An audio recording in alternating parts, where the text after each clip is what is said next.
вирус судлаач хүний үднэс би зүгээр яг тухайн вирус маань одоо ковидын вирус маань яг ямар одоо өвчин үүсгэдэг яг юу юм яагаад ингэ хөвсөж өөрчлөлттэй байдгийг тэгээд эргээд бид нэр энэ хөвсөж өөрчилж байгаа энэ вирусын энэ орчинд бид нар яг яаж өөрсдийгөө авч явах юм бэ энэ өвчнөөс яаж сэргийлэх юм бэ гэсэн л яг үндсэн асуудлыг л хөндөж яваад байна шүү дээ тийм ээ.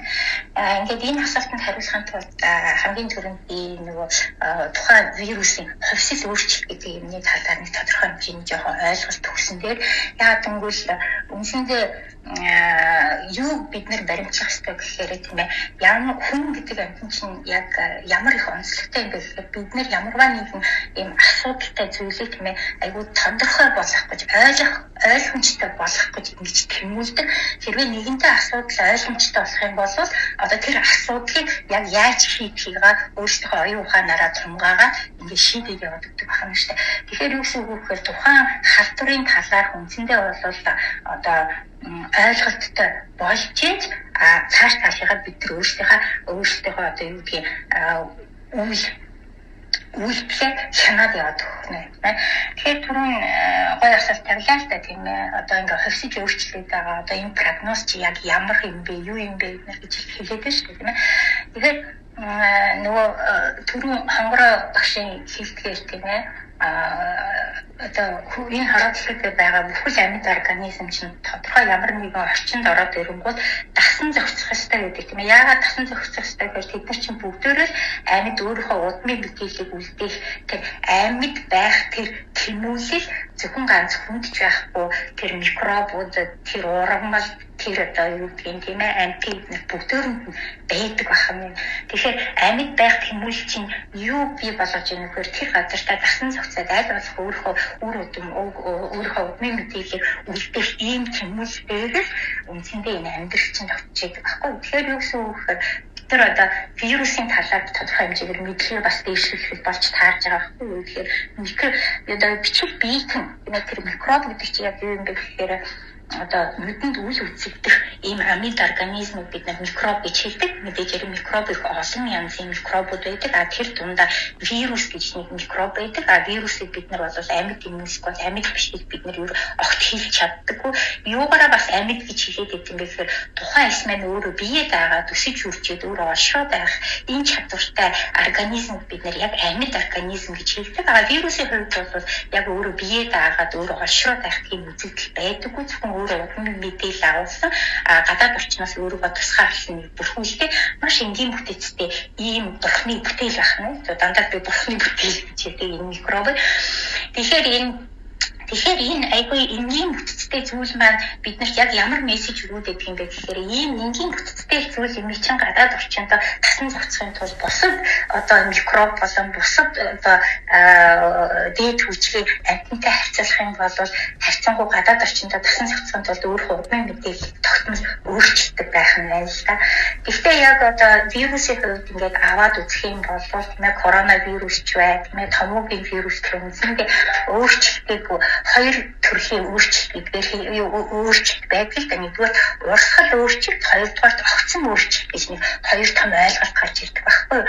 Тэгэхээр юу гэсэн үг гэхээр урсгал өөрчлөлт гэдэг нь тухайн одоо коронавирусын хувьд тийм ээ удмын мэдээлэл тогтмол одоо тэр коронавирусын тэр РНА гэж хэлээд байгаа. РНА-гийн тэр удмын мэдээлэлээр нь тогтмол нэг жоохон мутац тийм ээ энгийн нэг ганц хоёр тийм мутацууд байнгаар үүсчихэд байх юм тийм ээ.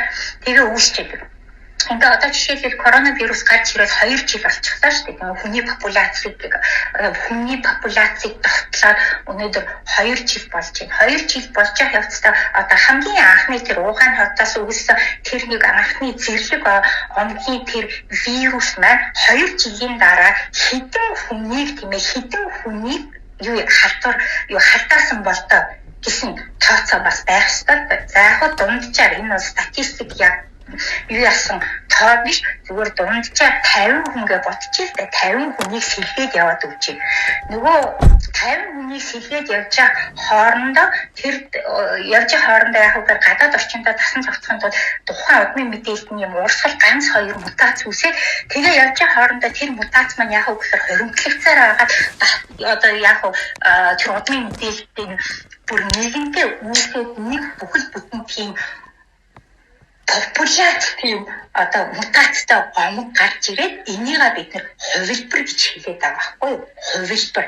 Тэгэхээр үндсэндээ байгаа өнөөдрийн байдлаар бол нэг 8-9 хувилбар гараад ирчихсэн гэж үзэж байгаа. Гэхдээ дэлхийн нийтэд үндсэндээ тархсан нь бол альфа, бета, гамма, дельта гэсэн 4 хувилбар яваад байгаа.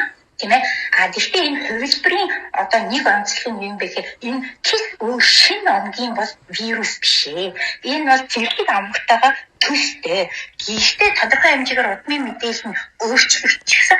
Гэхдээ энэ хоёрынх нь жоохон ялгаан дээр нь яг үгээр эмгэг төрүүлэх шинж нь өөрчлөгдсөн байж болно. Одоо эсвэл одоо халдвар тараах шинж нь өөрчлөгдсөн байсан байж болно. Гэхдээ яг ямар эмгэг өвчин үүсгэж байгаа эднэр гэдэг дээр нь өөрчлөлт гараагүй яг зэрлэг омгтойгоо төстэй адилхан байдаг байна. Тийм учраас энийг хувилбар гэж хэлээд байгаа юм байна, тийм ээ. Гэтэл нөгөө огцон өөрчлөлт гэж ярьдаг л да. Огцон өөрчлөлт гэж ярьдаг нь юу гэсэн үг гэхээр нөгөө тухайн коронавирусын энэ огцон өөрчлөлтөнд орсон өнөөдрийн байдлаар тийм омог коронавирусын омог эднэр бол гарч ирээгүй. Яагаад гэвэл огцон өөрчлөлт гэдэг маань юу гэсэн үг гэхээр одоо жишээлбэл хүний нэг амьсгалын эсрэг дотор хэд хэдэн хувилбар альфа, бета, гамма хувилбар бүгдөө хамт нэг эсрэг аваачаад давтлаа тэрэн дотор орсон байгаа тохиолдолд тэр нөгөө өөр хувилбаруудын вирусыг чи өөрөөсөө удмынхаа мэдээллийг солилцоод ороод ирэнгүүт мэдээжийн хэрэг өөр хувилбаруудын шал тис ялгаатай вирусууд ороод ирж байгаа тохиолдолд удмын мэдээлэл өөрчилж явж байгаа тохиолдолд маш өөр вариац бүртгэс өөр удмын мэдээлэл үүсч болдог байна. Энэ тохиолдолд одоо юу гэх юм тийм ээ энэ тохиолдолд шал өөр омгийн вирус гарна гэж ярьдаг байна. Жишээлбэл SARS тийм ээ 2002 онд ч юм уу 2012 онд MERS ч юм уу ойрхот орны одоо амьсгал халахад хам шинж эднэртэй гарч эдгээр чинь бол шинэ омгууд гараад ирсэн байна. Эсвэл угааны ковид одоо энэ 19 вирус юм энэ чинь шал өөр бүр тис ялгаатай өөр омог гараад ирчихсэн байна. Өөр омог гарч ирнэ гэдэг чинь юу вэ? Хүний популяцийн дунд бидний тэрүүнд ямар ч дархлаа байхгүй байсан. Ямар ч дархлаа байхгүй байсан учраас нөгөө вирус чинь шинээр гарч ирэнгүүт хүний популяц руу ороод довтлоод ирэнгүүт дархлаа байхгүй популяцид довтлоо хийж байгаа юм чинь цаг тахал хэлбэрээр тархаж байгаа байхгүй. Тэгэхээр өнөөдөр бид нар ярьж байгаа энэ хувилбаруудын тулд огцон өөрчлөлтийн шинэ омгийн тухай яриаггүй зөвхөн урсгалт өөрчлөлт буюу хувилбаруудын тухай ярьж байгаа учраас ямар ч байсан түрүүний хүн асуусан шүү дээ тийм ээ одоо прогноз ямар байна хэрвээ огцон шинэ омог гарч ирчихгүй болвол энэ урсгалт өөрчлөлт баягийн хувилбар маягаар явах юм бол хүн төрөлхтөнд хэрүүн дээр нийтдээ их хувийн дархлаатай болох юм бол энэ вирус угийн өөрөө алга болно. Яагаад гэвэл хүний бие рүү орлоо ч гэсэн миний дархлаад тэр вирусын эсрэг дотлоод би өвчлөхгүй байх юм байна. Өвчлөхгүй байх нь шүү дээ. Иймэрхүү би прогнозыг одоо юу гэдгийг тухайн вирусын удмын мэдээлэлтэйгүү гэдэг дээрээ дамжуулаад хэлнэ.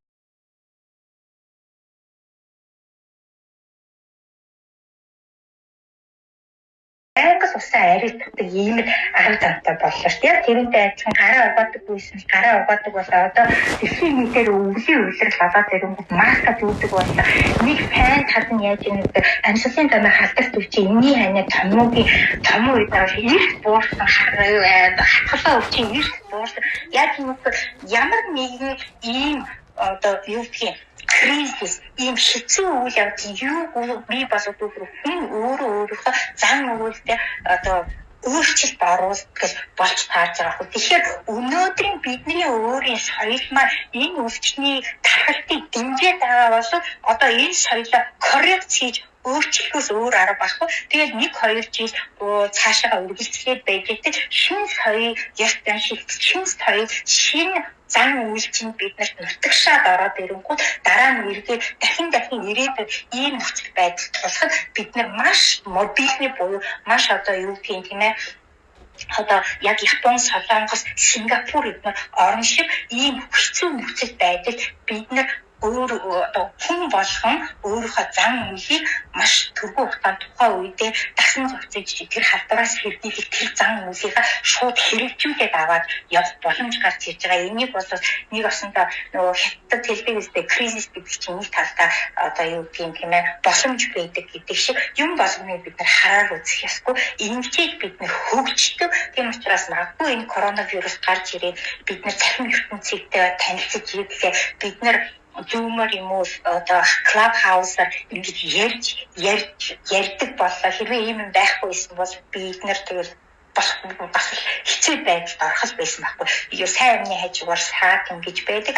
Энэ боломж чинь эргээд бидний нөгөө л одоо энэ зан даншилын тийм ээ соёл эднэрийг чинь арай тийм ээ хөгжүүл арай дээд түвшинд аваалж энэ боломжийг гаргаж өгч байгаа гэдгээр нөгөө хангарын эмчийг хэлээд байгаа тийм ээ хүн өөр хувь хүний төлөв шийдэх халдварт өвчний талаар мэдээлэл эрүүл мэндийнхаа талаар сонирхох тийм ээ тэрний талаар мэдээллийг эрж хайгуулах өвчнөөс урьдчилан сэргийлэх энэ бүх мэдлэгүүдээ хуримтлаж авах гэдэг бол нэг талаар бас муугүй зүйл гэж харж байгаа байхгүй. Баярлалаа болгоно. Тэгэхээр үүндээ сая таны нөгөө шин соёл суралцах гэсэн чинь одоо наадам энэ төр сая хийхгүйсэн нөө Монгол хүн байна да гэдэг нэг үг гэдэг. Тэгэхээр бас чанга сонсогдлоо. Тэгэхээр нөгөө оргилцал эмч манай хоёр эмчтэр бас нэмж хэлсэн. Нөгөө оргилцал эмч нөгөө уламжлалт тангааны талаараас мэдэх болохоор ер нь дархлаа бүүстер талаас бас та мэдээлэл өгөх баярлалаа. За сая нөгөө хоёр эмчийн маань хэлсэнчлэн зүгээр ингээд нөгөө паблик хүмүүсийн дунд нэг юм яриад байгаа байхгүй юу. Verocell вакцины 2 тунг хийлгэчлээ. Тэгээд энийг 2 тунг хийлгэсэн хүн бустер тун буюу 3 дугаар тун дээр нь одоо баг Pfizer хийлгэх юм бол айгүй сайн дархлаа тогтож ийн гинэ гэдэг ийм нөгөө хүмүүсийн дунд цуу яриа айгуух байгаад байгаа байхгүй юу. Гэтэл бид нэр 3 дугаар тун ярихаас өмнө бидний нийт одоо хүн амын одоогийн байдлаар 64 гэж яриад байгаа. Дөнгөж 64% нь вакцинд хамрагдчихээн тий. Тэрэн дээр нэмэгдээд хүүхдүүд маань хамрагдаагүй байгаа шүү дээ. Тэгэхээр бид нэр 3 дугаар тунг ярихаас илүү 2 дугаар тунгаа бүрэн одоо яг хийлгсэн хүмүүсийн тоогоо хангалттай хэмжээгээр болох хүүхдүүдийнхаа вакциныг ямар вакциныг яаж хийлгэх үү гэдэг дээр илүү ярилцах нь зүйтэй. Тэгээ уламжлалт ийм вакцин хоёр болвол харьцангуй нэг айхтар холбоо ерөөсөй байхгүй шүү дээ. Тэгэхээр ер нь уламжлалт талаасаа ч гэсэндээ бид нар бол нөө ковид альч талаасаа гэдэг утгаараа ковид бол шинэ байхгүй. Бидний ер нь судалгаа шинжилгээ бүхэл юмаа хүлээхгүй л бол бид нар одоо шинэ ийм зүйл дээр 3 дахь тун хийх юмаа гэж ингэж цуу яриа одоо хин нэгний үгэнд бол итгэж өрдөөсө болохгүй. Тэгэхээр бид нар тэр том сэтгүүлүүд болон эхний ядаж судалгааны үр дүн харж иж 3 дахь тунгийн талаар ярина уу гэхээс биш отоогоор бол тэгж ярих боломжгүй ахаа л гэж бодож байна. Баярлалаа. Бадан сүрэн таны асуулт хангалт. За баярлалаа. Баярлалаа Бадан сүр асуулт асуусан. За би тэгвэл сонсогч руу буулгая. Анх сайн байна уу та? Сайн байна уу? Мэдээлэл өгч байгаа юм чинь та баярлалаа. Надад нэг 2 асуулт байна л да. Энэ ковид жирэмсэн одоо эмэгтэйчүүд ялангуяа жирэмслэхээр төлөвлөж байгаа энэ хүмүүст одоо вакцин хийлгээд явж идэл жирэмсэн болчлоо гэсэн тохиолдолд одоо яах вэ? Дээрэс нь урагт нөлөө вакцины нөлөө юу гэдэг юм бол тэгээ 2 дугаар асуулт нь болохоор одоо энэ хүнсний ногоо ялангуяа одоо энэ помидор өсөө үзэм навчит ногоо салаад байцаа шууд одоо матаас худалдаж аваад одоо угаагаал хэрэглэж ин тэгээд яг усаар угаагаад идэх нь хангалттай юу илүү сайн ариутгаж өөр одоо уусамлаар зайлж угааж хэрэглэх нь бас үр дүнтэй юу энэ тал дээр. За тэгээд 3 дахь асуулт нь болохоор ерөнхийдөө нөгөө ковид тусаад идэгсэн тохиолдолд дараа нь вакцины хийлгэж амжаагүй ковид тусаад идэгсэн тохиолдолд хэдийн хугацааны дараа одоо вакцины хийлгэх вэ гэсэн ийм асуултууд байна.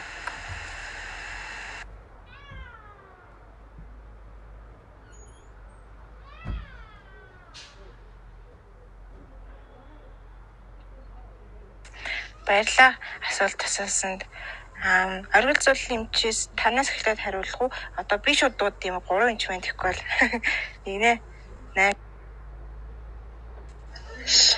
За жирэмсэн эмэгтэйчүүдийн үед бол вакцин жирэмслэхээр одоо нэг вакцина хийлгэчээд тэгээд жирэмсэн болсноо мэдсэн тэр тохиолдолд болвол яг би шууд хариулт өгөх боломжгүй яг ингээ бол мэдэхгүй байна. Тийм судалгаанууд нь яг мэдэхгүй учраас зөвхөн тэр хүнсний зүйлүүдийн угаах ариутгах тал дээр бол түрүү нөгөө нэг хэлсэн штэ гадаргуу дээр ямар хугацаагаар яаж тогтдог гэдэг хүнсний зүйлүүд маань ер нь бол нөгөө нэг юуны дэлгүүрт байгаа дэлгүүрээс бид нар аваад ирээд мэдээж хэрэг угаадаг. Тэгээ угаадахтаа одоо хүнсний ногоо болон жимсэх нь угаадаг уусамлаар угаагаад тэг хамгийн гол нь урсгал усанд 20 секундээс дээш хугацаагаар угаагаад хэрэглэхэд бол ямар нэгэн асуудалгүй. Энэ дээр бол угаагаад хэрэглэх ёстой. Тэгээд жимс угаадаг одоо тэр янз бүрийн шингэнүүд байгаа ш. Тэрнээс биш бид нар одоо хүнсний ногоо руугаа спирт ч юм уу одоо янз бүрийн тийм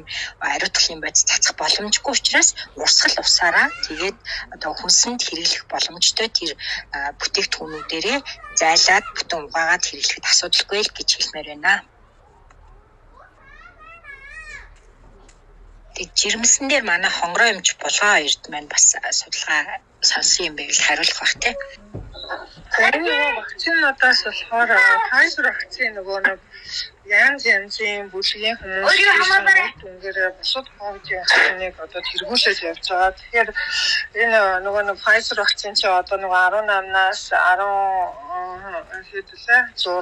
гэл ингээс нөгөө насан туршнаас доошлоод хүүхдүүдийн судалгаанд хийж байгаа үр дүнгийн гаргаад тавьсан. За дээрэс нь нэмэгдээд сая 6 сард нөгөө нэг 35,000 жирэмсэн ээжид ингээд Pfizer вакцины тариад за тэгээд гарч байгаа үр нөлөөг ингээд судалсан нотлохоогоо ингээд гаргаад тавьсан. Өөрөөр хэлбэл Pfizer вакцины одоо бусад вакцинуудаа ингээд хэрэгүүлээ явж байгаа гэсэн. Тэгээд бас энэ дээр нөгөө та тэр Facebook дээр бол тэрэлэр дахлаа судлал 30 жил гэдэг ингээд бичвэл тийм нэг education нөгөө пэйж байж байгаа. Манай тэнхимэн багш нар хөтөлдөг. Бид нар аль болохоос нөгөө одоо энэ жирэмсэн ээж хүүхэд ингээд нөгөө нэг яг өөр бүлэг хүн амт хийгээд нотлогдоод гараад ирсэн юм шинжлэх ухаанаар нотлохоц юм баримтыг одоо тэр нөгөө нэг Facebook дээр ингээд тавиад ингээд хуваалцдаг байж байгаа. Тэгэхээр бас тэр пэйж рүү ороод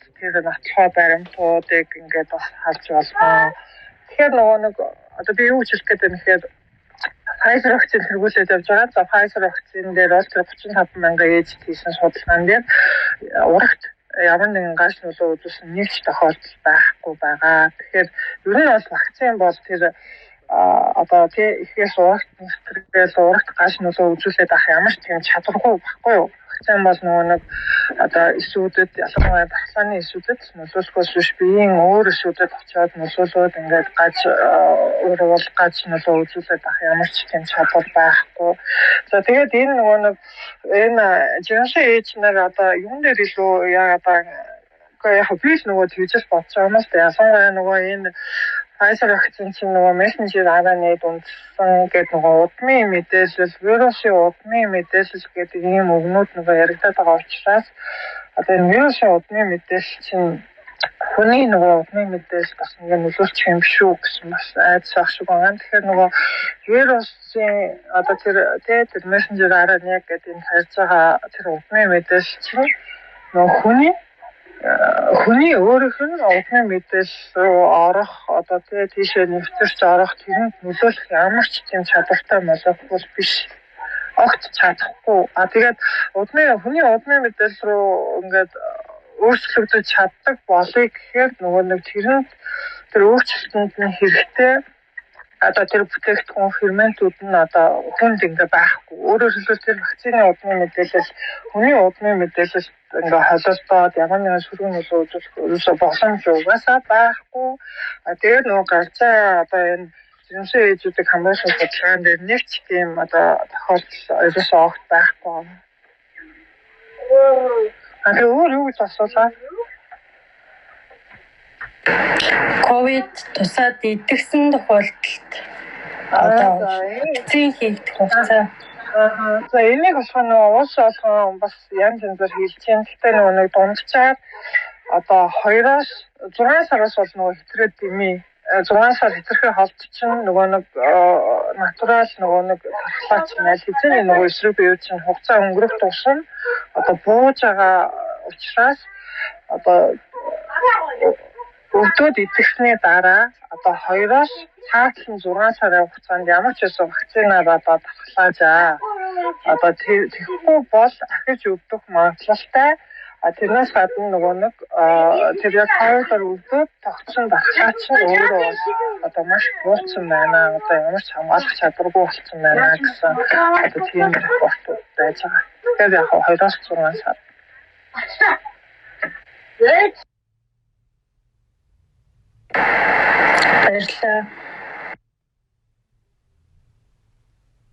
Баярлалаа. Ганч оргилзуулж байна. Маш баярлалаа. Монгол хүн танд асуулт байна уу? Тийм би нэг асуулт асуух гэсэн. За юм чинь маш хэрэгтэй зөвлөгөө өгж байгаа юм чинь бас их баярлалаа. Тэгээд энэ нөгөө бас манай том банд маань 12 настай тэгээд Pfizer хийх гэдэг байгаа. Pfizer нь болохоор хүүхдэд ирнэ гаж нөлөө илэрж байгаа юм болов уу яаж байгаа юм бэ? Харзансан байдалтай л байгаа юм хийхгүй. Тэгээд хоёрдугаар асуулт нь болохоор бид нар одоо 9 сарын 1-нд ороод ингээд халдвар ихсээд ирэхээр энэ ер нь сүргийн дархлаа гэдэг маань хүн амын хэдэн үгийг хамарж ижин сүргийн дархлаа төгтдөг юм бол энэ талаар асуусан.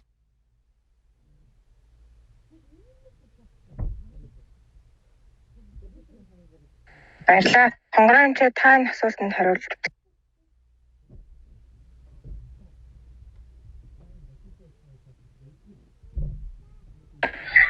За тэгээд 12-оос 15 настай бас хэдэн мянга жилээ хүүхдүүдэд Pfizer вакцины үр дүн нөгөө судалсан судалгааны үр дүн бас гарсан. Тэн дээр нөгөө нэг аюулгүй байдал болсон. Вакцинуудаас чинь аюулгүй байдал гэж нэг үзүүлэлт яригдах хэрэгтэй. За дээрээс нэмэгдээд нөгөө дархлаа тогтоож байгаа чадвар гэдэг хоёр үзүүлэлт ингээд заашгүй зэрэг явж идэг. Тэгэхээр нөгөө 2-оос 15 настай хүүхдүүдэд тэр олон мянган хүүхдүүдэд одоо сая нөгөө миний хэлсэн нөгөө нэг гэрэлээр дархлаа судал 30 жилгээд бичээд оруул одоо тэр нөгөө нэг пепер нотлохойг нь харж болно. Тэн дээр болохоор аюулгүй байдал нь 100% байна. За дархлаа тогтоох чадвар нь болохоор одоо 95% байна. Тэрээс гадна нөгөө яг энэ 12-оос 15 настай хүүхдүүд бол яг нөгөө насан туршийн хүний тунгаар 2 удаа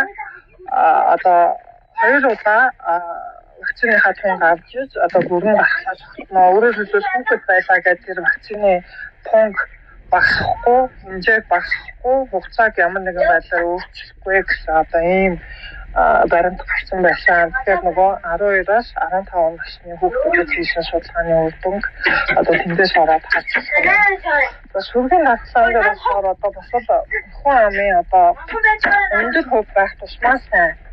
Одоо манай чинь бол 3.3 сая хүний одоо бид нар 100% гэж авч үзэх юм бол одоо яаж ч нэг 80%. Тэгэхээр нөгөө 80% дархлаажуулахын тулд одоо бид нар нөгөө 12-оос доош нас руу орох хэрэгтэй болно. Тэгэхгүй бол одоо сургууль эхлэх гэдэг ямар ч хамгаалалтгүй хүүхдүүднийг дор цуглах гэдэг. За тэгжиж нэмээд нөгөө халдварлах чадвар өндөртэй болсон дельта гэдэг яригдаад байна. Тэгэхээр хүүхдүүдийг одоо ингээд хамгаалахгүй байх нь ингээд нэг дор оруулах нь ер нь бол эрсдэлтэй. Тэгээд бас хэзээ тэгвэл 12-оос доош насны хүүхдүүдийн дархлаажуулалт яригдахгүй бол одоо бид нар одоо тэр тоол хүлээж байна. Одоо нөгөө өөртөө үйлдвэрлэх орон биш, өөртөө нөгөө одоо шинжлэх өндөр хөгжсөн орон биш учраас одоо тэр нөгөө ноцоог л одоо ингээд хүлээж ш. Тэгэхээр яг энэ эхний тэр 12-оос доош насны хүүхдүүдийн ноцлогоо 9 сарын сүүлээр За ер нь 9 сар 10 сард бол гарнаа гэдгсэн байсан. Хайсар өгсөн дээр. Тэгэхээр манайх болохоор одоо бүх анги одоо бүгд танхимэр гэдэг хичээлээр болчихж байгаа юм л да. Тэгэхээр одоо тэр юуг хүлээхгүйгээр хичээл болохоор маш их эрсдэлтэй уурж ял гэж хараад байна л да би навдас. Тэгээ вакцины хамрагдаагүй хөгтүүд маань тийм. Тэгэхээр одоо бид насны туршлагын ам дархлаацсан. За тэгээд 12-оос 15 тодорхой хэмжээнд дархлаацсан. За тэгээд жирэмсэн хүмүүс бол бүгд дархлаацуулаагүй байгаа. Энэ жил бараг 70,000 орчим үед жирэмслээд үлддэг гэсэн. Тэгэхээр тэр 70,000-ийн хэдэн хувийн вакцины хамрагдсан, хэдэн хамрагдаагүй байгааг бас тодорхой хэлж мэдэхгүй. Тэгэхээр чи нөгөө сүрийн дархлаа тогтоогүй байгаа. Тогтох одоо бас хараахан болоогүй байгаа. 63% гэдэг чинь одоо бас 80-90% одоо 100 ойртох тусмаа тогтсон гэж үзэх нь шүү дээ. Тэгэхээр 100%-аас бол байгаа учраас сүргийн дархлаа тогтсон гэж одоо хараахан үзэх боломжгүй. За баярлалаа.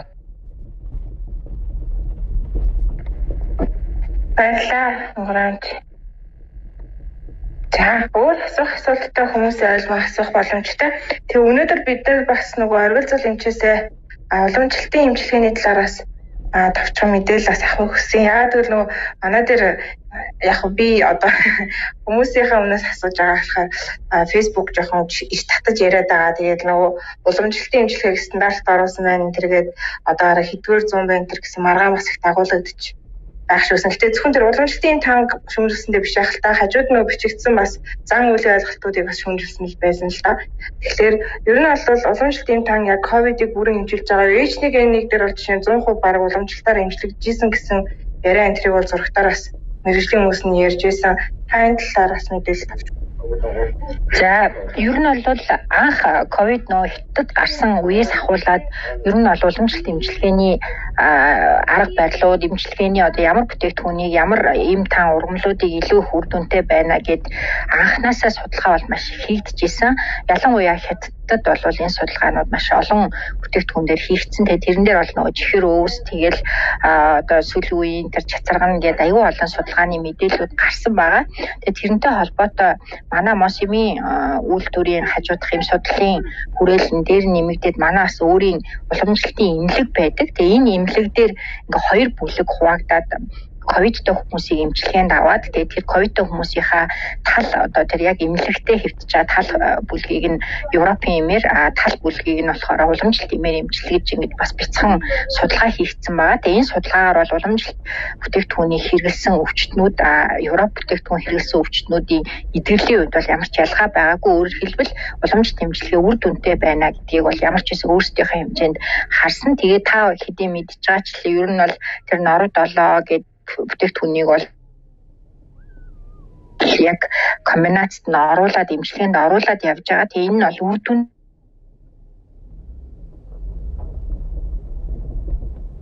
ингээд нөгөө уламжлалт бүтээгдэхүүнүүд бол зүгээр хий шар баатгана гэдэг тэр одоо тогтцоосоо шалтгаалаад янз бүрийн төрлийн ургамлын бүтээгдэхүүнүүдийг хэрэгжилж байгаа болохоос биш одоо ямар нэгэн тийм өөр одоо шинэ одоо гаж юм бол ерөөсөй байхгүй шүү дээ. Тэгэхээр бүхэл түүхийн эдүүдийн дунд одоо ургамлын гаралтай бүтээгдэхүүн гэдэг маань бас л түүхийн эдэд нь ороод явж байгаа. Тийм болохоор уламжлалт бүтээгдэхүүнийг бол эмчилгээнд хэрэглэх нь зүйтэй гэдэг дээр бол ерөөсөй альч талаасаа бодсон бидний зүгээс бол санал нэгтэй байгаа. Тэгээ дээр нь манай одоо норов далаа дээр нэмэгдээд дармон гэдэг 7 төрлийн үр агуулсан бас бүтээгдэхүүн шинээр гарч байгаа. Тэгэд ковидын дараа эдгэрсний дараа бол уушигны үлдэц юу нэх байгаа гэдгийг манай эмчнэр бол маш сайн мэдж байгаа. Тэгэхээр уушигны уушигны одоо үрсэл болон архаг болоод үлдсэн тохиолдолд хэрэгэлдэг дармон гэдэг бүтээгдэхүүн шинээр гарсан байгаа. Тэгээ та бас мэрэгжлийн улсаас судалж үзээрэй. Тэгээд уламжлалт бүтээгдэхүүн дээр зөвхөн ингээд тан хэрэгэлдэг гэдэг нэг зүйл байгаад байдаг. Нөгөөх нь манайх болохоор орчин үеийн хэлбэрт оруулаад шахмал хэлбэрт оруулсан юм бүтээгдэхүүн шинээр гарсан. Тэгэхээр энэ бүтээгдэхүүнийг бол та хэд маань бас судалж үзээрэй. Эмчилгээ бишээ юунд одоо нөгөө борлуулалтанд гараад гадуур зарагдаад эхэлсэн байгаа дармон гэдэг бүтээгдэхүүн байгаа. Тэгээ энэ бүтээгдэхүүнийг та бас үзээрэй. Тийм болохоор уламжлалт бүтээгдэхүүнийг ковидын эмчилгээнд авах нь зүйтэй гэдэг дээр бол ямар ч эргэлзээ байхгүй гэж миний зүгээс хэлмээр байна. Баярлалаа. Тэр нөгөө хүмүүс бас нэг аптекаас нэг хэсэг бас юм авч зүгээдсэн л да, нэг цэнхэр өнгийн вирусыг өнрээр найрлагдаг гинэ. Тэгээ бас өөрөө тасалгаанд ингээ Японоос ирсэн 100 метрийн радиус дах вирусыг устгадаг энэ төр гэсэн булгаанч ер нь вирус тийм үнэр долгооноос болвол тэгж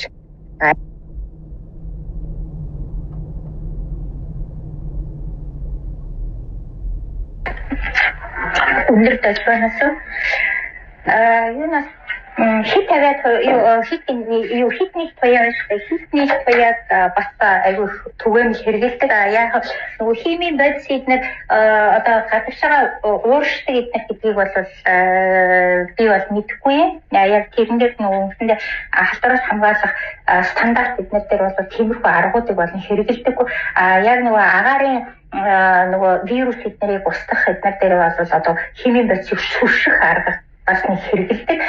Нөгөө талаар хамгийн одоо хямд бөгөөд үр дүнтэй арга. Гэхдээ тэр нь зөвхөн гадаргууг л гэдэг ямар нэгэн баглаа бодолтой зүйл рүү нефт оруулах гэж бол бас тэр аргыг хэрэглэхгүй. Тэр арга болохоор нөгөө хитний туяагаар тодорхой хэмжээгээр тодорхой хугацаагаар үйлчлүүлэх тэгжээж нөгөө агаарын нөгөө микробыг нөгөө вирусыг алж устгадаг байна. Энэ бол хамгийн сонгодог арга.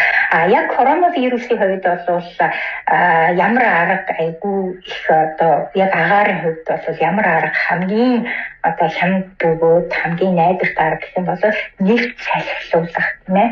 Нефт салхилуулах тэгээс нөгөө цонхоо онгоолгоод өрөө тусалгаагаар байнга яхны цэвэр агаараад сэтгүүлэх энэ арга бол үндсэндээ бол бас хамгийн сайн арга.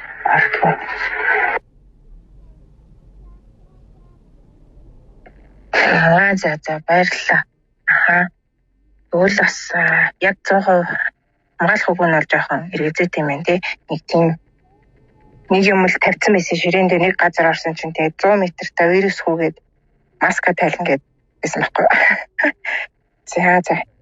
За өвшөө асуулттай хүмүүс айлман гараа өргөөрэй. Тэгээ манай дээр өнөөдөр зочдоор бол Бичил гарагцком гэдэг эрүүл мэндийн цахим хуудсыг эхлэгч анагаах ухааны доктор хүний их эмч вирус судлаач Булган эмч маань оролцож байна. Тэгээ Булган эмч маань энэ сар бол Бичил гарагийн миний профайл дээр тавьсан байгаа коронавирус эсрэг одоо бүхэл мэдээллийг талаар шүү. Мэдээлэл мөн эсрэг авах арга хэмжээг багтаасан цахим сэтгүүлийг M+-аас байршуулад оруулсан байгаа. Та бүхэн бас сонирхож ивэл орж уншаарай. Манай хонгор зол эмч нь бол анагаахын шинжлэх ухааны үндэсний их сургуулийн дахлаа судлалын тэнхимийн эрхлэгч хүний их эмч анагаах ухааны доктор эмч байгаа. Оргил зол эмч маань Монс эмийн үйлдвэрийн эм судлаач хүний их эмч анагаах ухааны доктор эмч байна. Тэгээ та бүхэн маань асуух асуулт байвал манжиж асууж болно. Үндсэндээ бол инженерийн бас талаас нь бүх мэдээлэл хангалттай өгч өглөө гэж бодож байна. Бас өрөө маань нэгдээд одоо 2 цаг орчим болжээ. Тэгээд өөр одоо надад бол шүү сонирхож байгаа асуулт яг одоогор бол алга байна. Адиа эмч болон ядмаа эмч хоёрт асуулт. Миний зүгээр байхгүй нөө байна.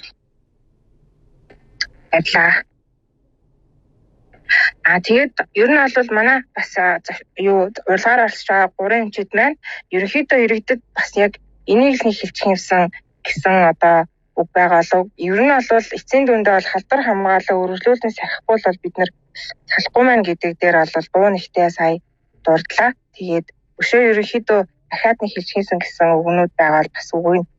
Би бас сонсохыг хүсэж байна. Булган эмчээс эхлээд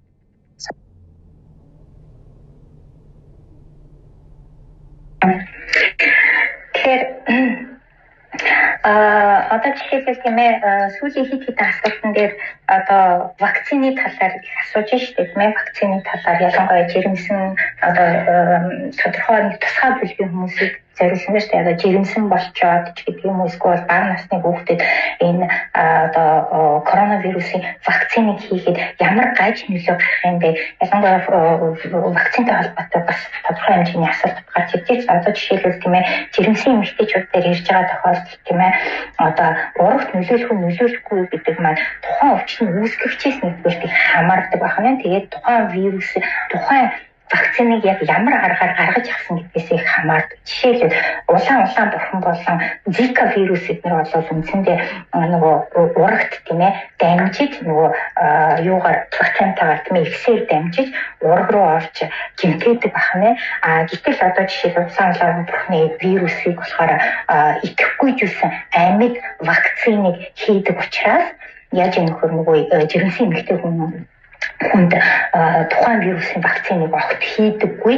Эсвэл одоо эмэгтэйчүүдэд энэ вакцинд хамардлаа гэхэд дараа 3 сар хугацаанд жирэмсэн болж болохгүй гэсэн ийм зөвлөгөө өгдөг байна. Тэр нь үгээр зарим нэгэн вирус юм уу одоо зарим нэгэн вирусууд ураг руу орох боломжтой. Тэгээд урагтаа одоо гаж бид нэлээд үзүүлдэг байна шүү дээ. Тэгэхдээ коронавирусын хувьд бол юу ч хэлэхгүй гэхээр коронавирус нэгдүгээр урагт ямар ч хамаа байхгүй.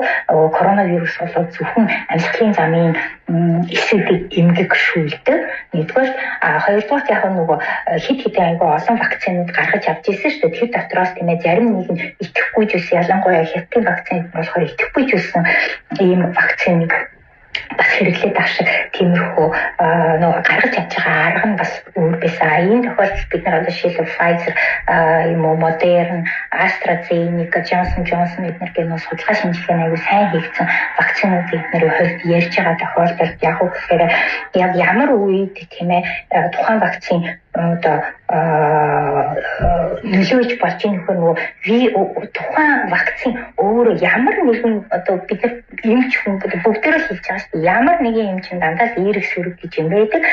Одоо ямар нэгэн гаж нөлөө гэж бол зайлшгүй байдаг. Гэхдээ хамгийн гол нь тэр гаж нөлөө гэдэг юм маань эрсдлийн тоо хамаагүй бага байх ёстой. Тэр маань яг үгээр нөгөө хүндээ яаж юм гэхээр бас айгүй тийм хор хөнөөлтөй ноцтой тийм өөрчлөлтөд байлаас өгөх ёсгүй гэдэг зарчим дээр үндсэндээ судалгаа шинжилгээ бүтээгдэхүүн чинь гарч ирж байдаг байхгүй. Мэдээж ямар нэгэн алдаа эдгээр гарах юм бол тэр алдаа эдгээр чинь дараа нь засаж залруулаад явдаг л да.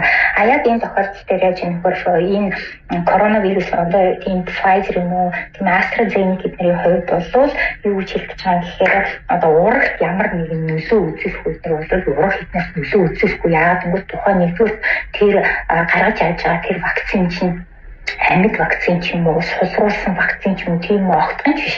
Энэ чинь зүгээр л удмын мэдээллийг спайк уургийн мэдээллийг кодолсон одоо түрүүний хэлээд байгаа тийм ээ удмын юу хонгорын багш хэлээд байгаа тийм ээ удмын мэдээлэл агуулсан хүний тэгээ дээрээс нь хэрвээ одоо логикоор бодох юм бол одоо булчин тарьж байгаа ш. Тиймээс булчин тарьж байгаа гэсэн хэсэг тэр вакцины нэг хэсгийг мэдээж яриж цусандаа шимэгдчих байна. Хэсэг нь яг нөгөө булчинныхаа эс рүү орох юм шүү. Тэгэхээр булчны эс өөрөө тэр вирусын спайк уургийг кодж гаргаад байгаа нөгөө нийлүүлж гаргаад байгаа өөрөөхөө гадна гаргаж ирж тавиад хөөе дархлаа нийсэдээ миний организм тийм харь юм ороод ирчихлээ. Одоо энэний эсрэг дархлаагаа өдөөгөөд өгөөч дархлааны бүтээгдэхүүнд өдөөгөөд өгөөч эдгээр гэсэн ийм л мессеж эдгээр өгч байгаа шүү тийм ээ.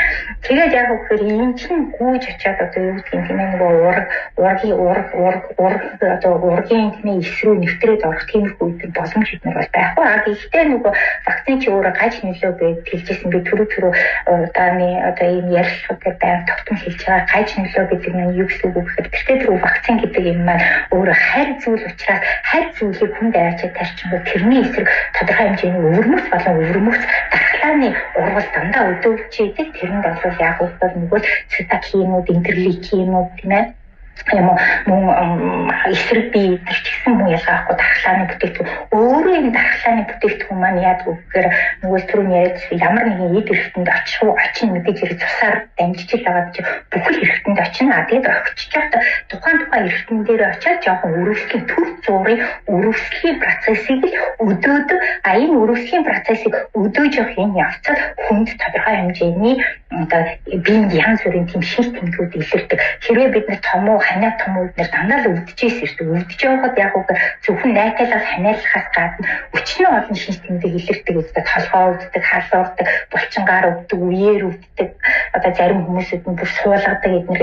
Яг тэрнтэй адилхан вакцинд бол өвөрмөц бус халдвар яг тэр тухайн өвөрмөц халдварын биш тийм өвөрмөц бус одоо юу гэх юм өргөслийн хам шинжүүд эдгээр гардаг. Тэрийг бид нар гаж нөлөө гэж хэлээд байдаг. Хамгийн гол нь энэ вакцинаас үүссэн гаж нөлөө маань тодорхой хугацаанд энэ бас өвчин биш, энэ зүгээр төр бүрийн бие үзэгдэж байгаа ийм процесс байх нь. Тэгээд тэр маань хэдийн хугацаанд үргэлжлэн гэдэг маань тухайн хүний бие организмээс хамааралтай байх нь. Тэгэхээр бага насны хүүхдийн эднэрт бол тийм мэдээж хэрэг гаж нөлөө жоохон ч ихсэн үүсэх байх нь. Тэр нь гэхдээ тийм ач холбогдолтой ноцтой зүйл бол биш. Тийм ээ, үхэл тавиачаал нэг халтар төвчийн өдр шиг. Тийм учраас тэрэн дээр бол одоо юу гэх юм тийм ээ, айгуу одоо үл итгэсэн тийм ээ ийм байдлыг ерөнхийдөө баймааргүй юм шиг санагдаж байгаа. Анхааралтай юм байна.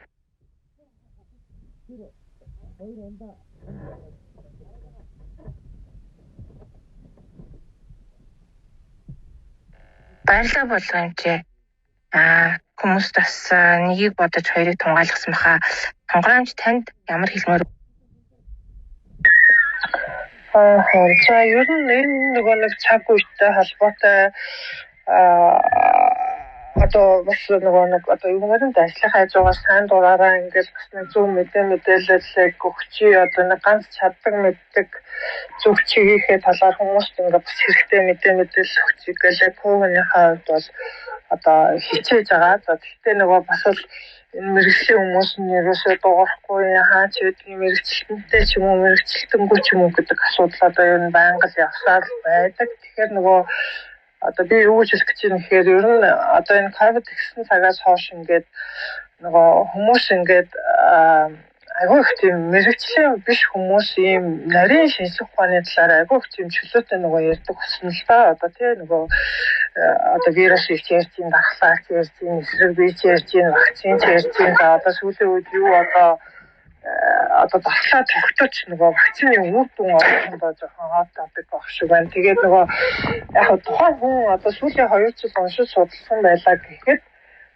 тэр одоо хүний тэр мэдээлэл суурнаас одоо 10 жил 20 жил уншиж судалсан хүмүүсээс бол одоо мэдээж ямар ахна ойлгомжтой одоо нэлээд гацгуугийн юм л ярина гэсэн. Тэгэхээр энэ нэг янз бүрийн хүмүүсийн яриа одоо хийж юу ч ярьж болно. Тэгэхээр тэр ярианд ингээд хүмүүс бас их итгэхэд байгаа юм шиг ингээд яг надад ингээд санагдаад байгаа. Тэгэхээр яг итгэж мэдээж болно л та. Тэгтээ нэг одоо яг энэ өвчнөд хүний эрүүл мэндтэй холбоотой юм асуудал яригдж байгаа учраас байнга одоо тийм нотлогоо одоо баримт те одоо юу гэдэг юм тийм юм одоо зайлшгүй шаардж явах хэрэгтэй. За ялангуяа тэрнээс гадна энэ мэрэгжлийн бус хүмүүс чинь мэрэгжлийн бус учраас ямар ч хариуцлага хүлээхгүй шүү дээ тий ямар ч үгүй үйлдвэртэй ямар ч хариуцлага угаасаа хүлээхгүй тэр хүнээс одоо юуг нь авах юм мэрэгжлийн дипломыг авах юм уу авъя гэсэн ч одоо байхгүй шүү дээ тэгэхээр чинь одоо тийм хүмүүсээс их болгоомжлоос гэж одоо би хувьдаа бас нэлээд боддог юм аа тэгэхээр аливаа мэдээллийг зайлшгүй тэр их сурвалжтай баталгаа нотлогоотой нь одоо бас нэг чухал болж байгаа шиг байна. Би бол одоо энэ тийм өнцгийг л илүү одоо умгаа хэлмээр байна.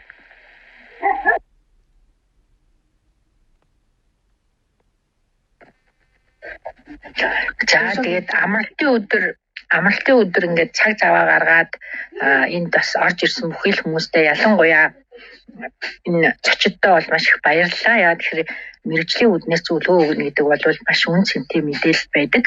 Тэгээд ер нь миний зүгээс бол одоо яг ямар одоо мэдээллийн их сурвалжаас хинээс авч ийн гэдэг зүйлээ хүмүүс маань илүү сайн анхаараасаа гэж бас сайн хүсэж байна. Тэгэхээр гадуур ингээд сошиалаар дэндүүх мэдээлэлтэй холбоотой аягүй тэнэлсэн ийм хүмүүс байдаг. Тэгээд тэр тэнэлсэн улсууд маань бараг ингээд аль нэгэн мэдээнд илүү итгэж явцдаг учраас цаашдаа энэ иймэрхүү маягийн мэргэжлийн хүмүүсийг урьсан ийм клуб хаусыг илүү сайн зохион байгуулаасаа гэж бас хүсэж байна. Тэгээд аль болохоор энд маань оролцоод байгаараа та хэд маань энд орж ирсэн хүмүүс маань дараагийнх дээр одоо бичлэг гаргийн зохион байгуулсан ч юм уу эсвэл одоо мансаас зохион байгуулж байгаа зүйлүүд бол яг тодорхой нэртэй тодорхой одоо яг ямар группээс хэн хийж ийн гэдгийг бол яг авч хийж байгаа учраас ийм мэдээллийг дахин явуулахад бас та хэд маань ахиж орж ирээрэй гэж хүсэж байна. Тэгээд маш их баярлалаа. Баярлалаа. Тэгээд эмчнэртээ санал нэг байна.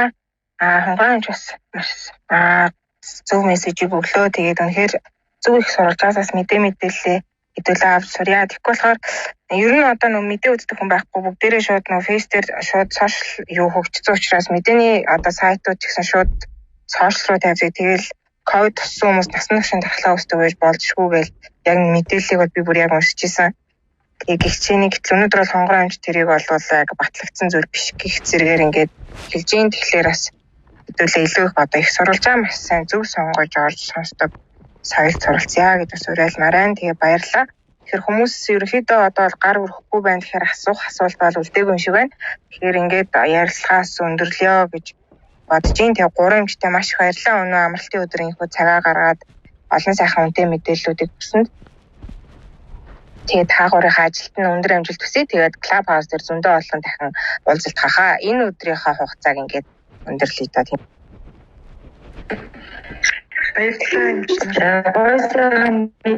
Баярлалаа. Хүмүүстээс баярлалаа. Таны нэгт маш их болсон. Интернет чинь болохгүй.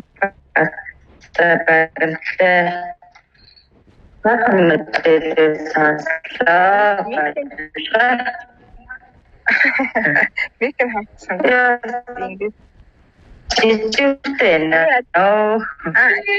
Тийм байна. Жижигтэй. Таны нэг харин таталтаад байна юм чи. Уусгаарай. Баярлалаа. Тийм сүлж оноод байна. За баярлалаа. За баярлалаа. Зарцуулаад үнтэй мэдээ тийм байна. За баярлалаа. Яг ингэ болчих. Баярлалаа. Баярлалаа. Өдөр баярлалаа. Сайхан амарцгаараа болгоомж өдрөөс сайхан.